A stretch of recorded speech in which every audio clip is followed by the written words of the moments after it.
Em alguns casos, só C, porque, na verdade, a maior parte é A, que é a melhor possível, que é trânsito livre. O trânsito mais pesado acontece à noite, mais por conta do pessoal que vem das faculdades, né, que vem para a faculdade, que é esse pessoal que é de fora, não é daqui. Então, e no caso do empreendimento, não vai ter esse impacto, porque o pessoal está voltando para casa, não está saindo de casa, né? Quem está saindo são os estudantes que estão indo para lá. Mesmo assim, a gente prevê um impacto cumulativo no tráfego, mas a capacidade dessa via suporta. A velocidade tem que baixar aqui, deve cair para D em alguns lugares, no horário de pico, e a segurança do pedestre é uma das coisas que a gente viu que era fundamental, que precisa ser visto, e isso foi visto pelo pessoal da Sequoia, e tem solução para isso, porque essa questão da segurança do pedestre é a questão, talvez, uma das mais importantes. Muito bom. Com relação à infraestrutura, a distribuição vai seguir a diretriz da Sabesp, já deu as diretrizes, está tudo certo, não tem problema nenhum. A rede de esgotos também tem um PV indicado pela Sabesp. A empreendedora vai fazer uma nova rede ali para chegar, que vai chegar até a estação de tratamento, onde o esgoto vai ser 100% tratado. A drenagem vai ter um local de descarga, vai respeitar as APPs que são existentes, vai ter obras de reservação de águas pluviais e um controle de erosão. Então, isso também está garantido pelo projeto. Essa ocupação, esses estudos começaram um pouco atrás, então a gente vai ver algumas datas aqui, por exemplo, a entrega do loteamento em 2020 não é verdade, nós já estamos em 2020. Atrasou um pouquinho aí, por questões, principalmente do plano diretor, né, que não saía.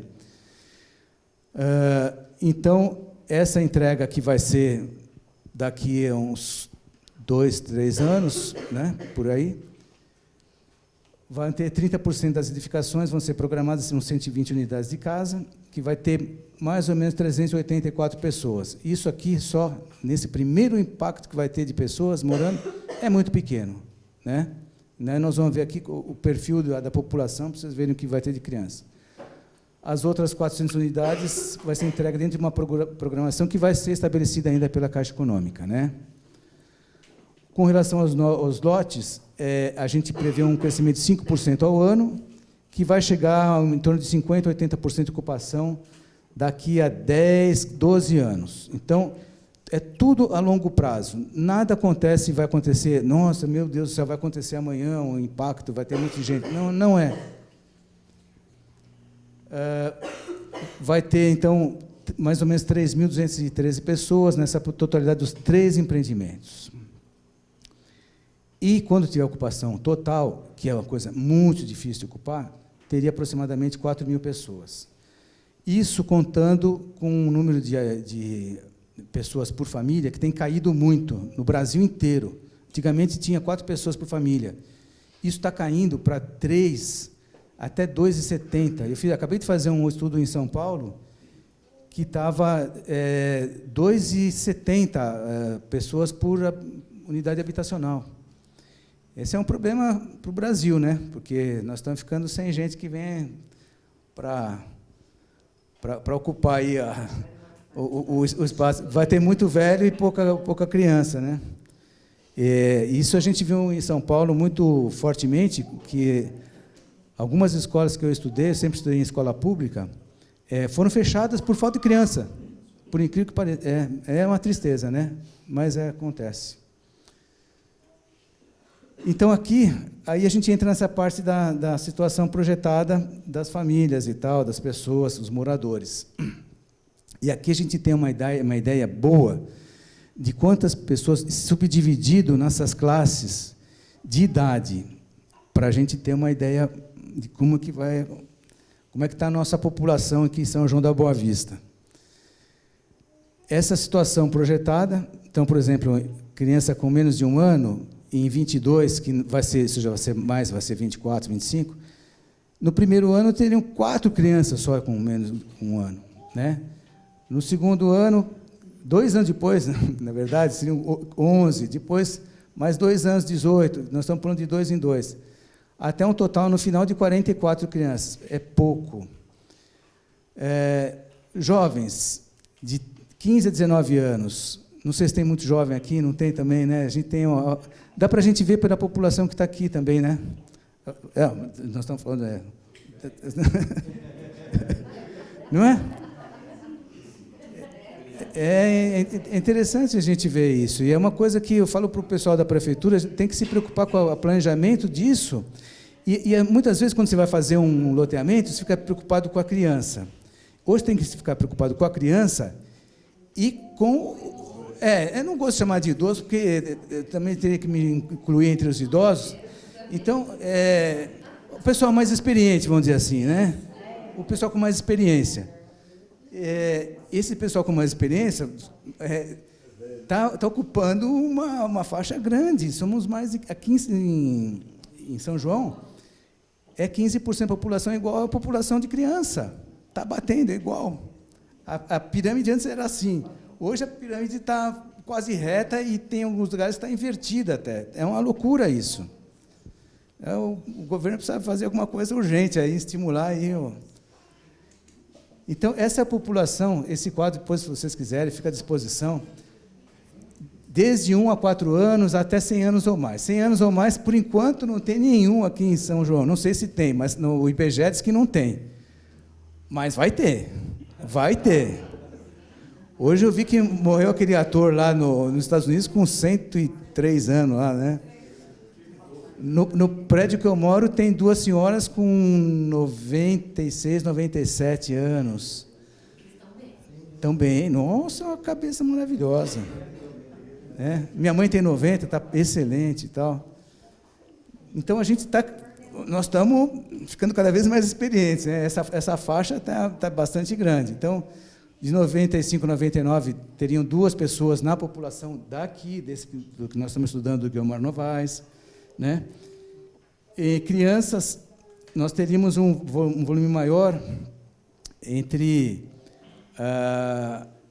a partir de 9 anos até os 19. Depois começa, adulto, já não precisa de escola nem nada.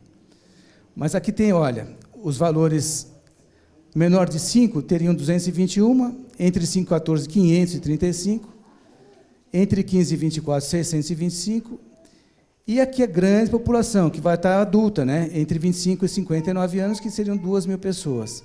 E acima de 60, vocês veem, 593, que é maior até do que a população de jovens. Retrato de 2010, não é de 2020, e nem de 2030 e 40, que nós vamos estar aqui, que vai ser esse empreendimento. Quando chegar na época lá, isso vai estar muito diferente ainda, vai ter muito mais pessoal acima de 60. Por isso que a doutora Brenda fez um negócio bonito ali para lazer passivo, de ver aparelhos de ginástica e tudo mais. Ela está pensando em nós daqui a alguns anos, né? Isso aqui já são os equipamentos sociais e comunitários da faixa etária, para ver a demanda por escola, né? Nós viemos em todas as escolas, aqui tivemos umas entrevistas com algumas professoras aqui, não sei se tem professora daqui hoje presente, mas entrevistamos também. E aqui é o quadro das escolas que foi fornecido para a gente pela própria diretora de educação. E o que a gente vê é o seguinte, desculpa. São 550 vagas disponíveis já. Então, aquele medo inicial de que, puxa, precisamos construir uma escola, vai vir crianças aí, precisamos construir rapidamente uma escola. Para, porque nós temos muita vaga ainda. Hoje, esse número de vagas nessas EMEBs aqui, são 1, 2, 3, 4, 5 EMEBs na região, no entorno, perto, já existem 550 vagas disponíveis. Então, isso é um dado que a gente precisa levar em conta para não se assustar, como eu já vi algumas vezes. Esse fato é recente? É recente, exatamente. Foi do ano passado que eu recebi essa informação da Diretoria de Educação. Que tem aqui a capacidade, a ocupação atual e as vagas disponíveis. Então, a gente vê que existe capacidade suficiente na rede municipal para o atendimento dessas crianças até 2036. Isso a gente estava calculando com uma entrega em 2020, então já vai ser, pode pôr mais 4 anos aqui, vai ser em 2040. Então, é um problema menos, era o grande problema, era a grande preocupação que eu tinha. Depois dessas pesquisas, a gente ficou bem tranquilo. O cenário de adensamento. Então, a gente vai ter uma população adulta que vai representar 66% dos residentes, né? Enquanto que as jovens vão ter apenas 13%. Nós deverá abrigar uma população de mais ou menos 4.000 pessoas, isso dentro, nesse período, nesse cenário de 18 anos. Então, essas demandas de transporte, equipamento e tudo mais, vai ter tempo para ser adequado. Então, não é uma coisa assim, vamos correr atrás do prejuízo já. Não, isso tem tempo suficiente para ver, para monitorar, e isso é uma coisa que a Prefeitura vai fazer. Com relação aos impactos, eles foram analisados sobre os seguintes aspectos: os atributos do impacto, os efeitos, o tipo de manifestação, a intensidade, a magnitude, seu alcance espacial, os efeitos cumulativos ou sinérgicos.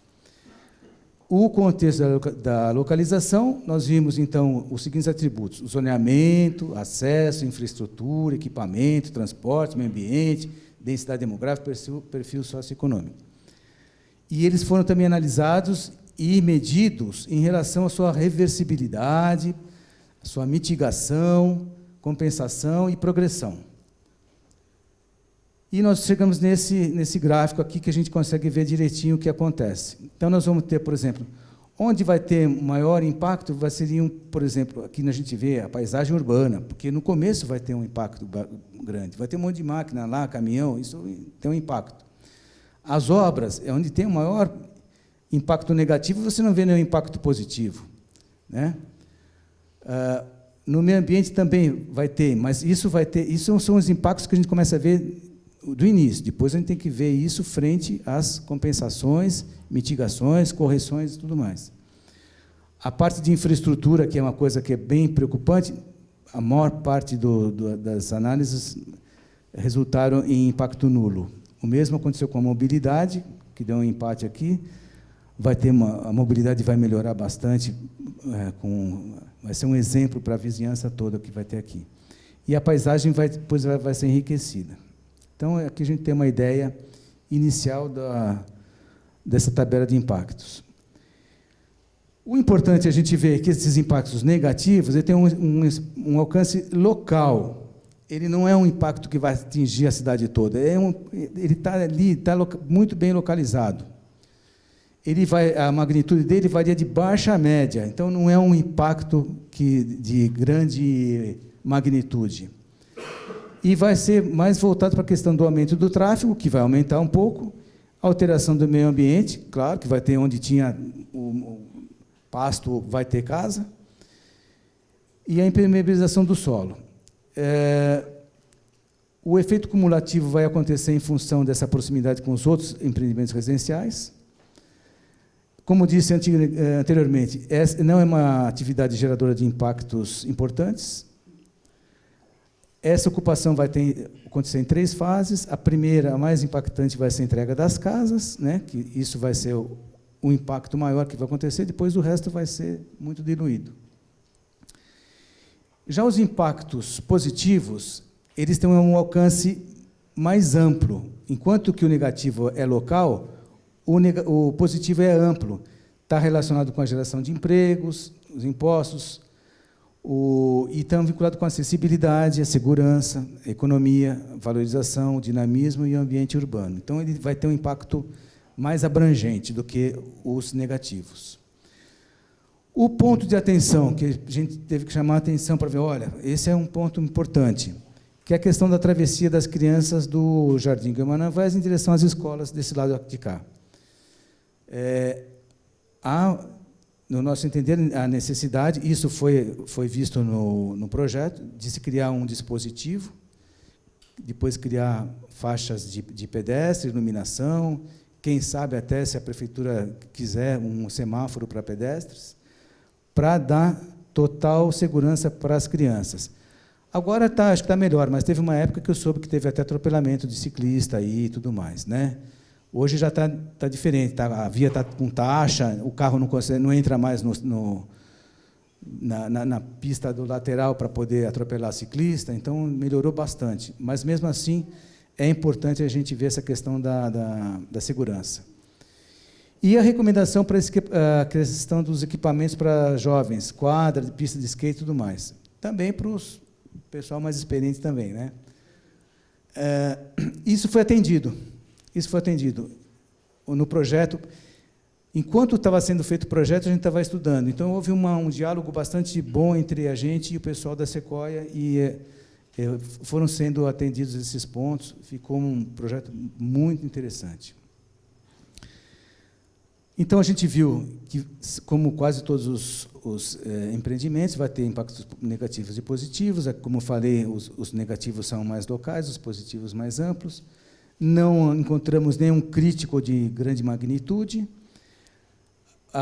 Esses negativos vão acontecer de forma lenta, tempo suficiente para corrigir eventuais coisas que possam acontecer. Os negativos são passíveis de mitigação, não tem nenhum negativo que você não é negativo e não tem como consertar. Não tem, são todos passíveis de mitigação e compensação. E as matrizes matemáticas deram um índice que a gente chama de índice Flector, de 0,3284. É um índice alto positivo. Raramente a gente chega num índice desse, porque tem a questão importante, que é a questão que está na Constituição, está no Estatuto da Cidade, está no Plano Diretor, que é a questão da função social da propriedade. Então, a função social da propriedade, a propriedade tem a sua função plena quando está atendendo as demandas da sociedade, e aqui, no caso, está atendendo da população mais que vai demandar habitação de interesse social. Por isso que os impactos positivos também têm a forte relação com a função social da propriedade.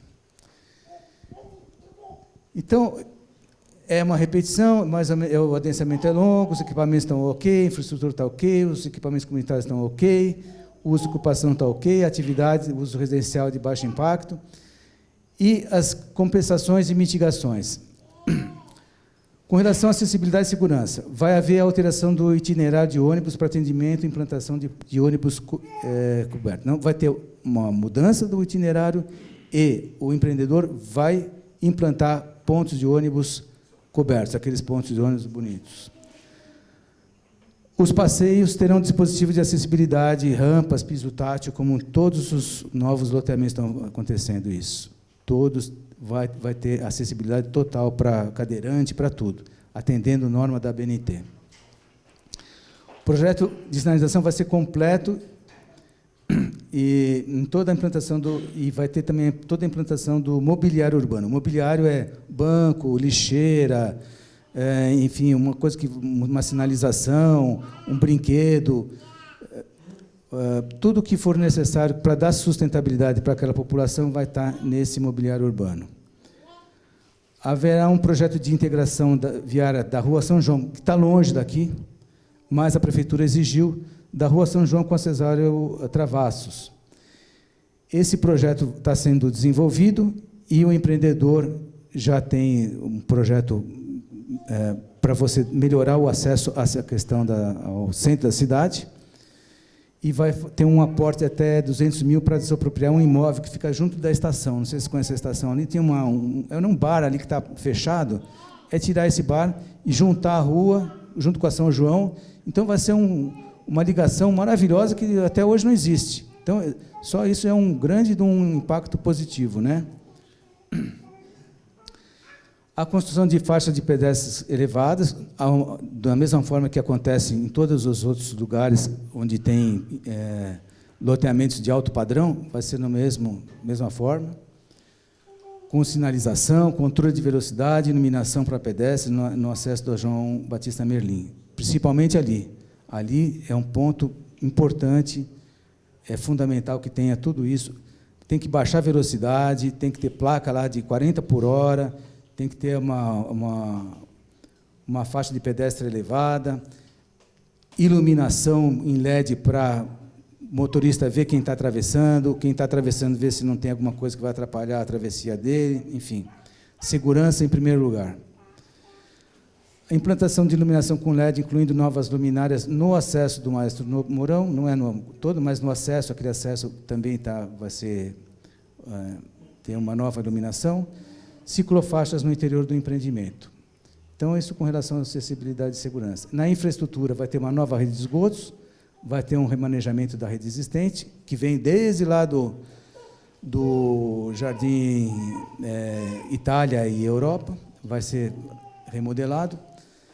Vai existir a construção de uma caixa d'água para atendimento em geral, que essa localização ainda está em estudo, mas a Sabesp está querendo e o empreendedor vai atender, está de acordo com isso.